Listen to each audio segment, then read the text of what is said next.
Tipid tips para sa mga magsisimula ng ganitong negosyo.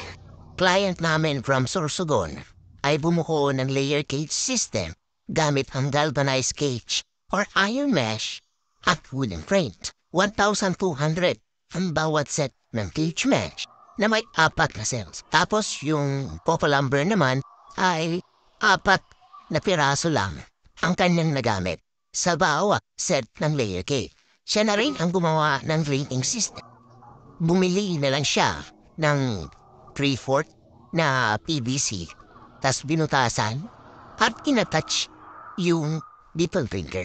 Yung feeder naman ay number 3 na PVC yung ginamit niya. 1/4 na part ng PVC, pahaba ang kanyang tinanggal upang masiguro na hindi matatapon ang mga piece. Hindi higit sa 5,500 pesos yung nagastos ni Sir sa pambuo ng layer cage system na may capacity na 48 heads. So, salamat sa iyo, Sir Martin, sa pagbabahagi mo ng tipid hacks sa layer poultry farming.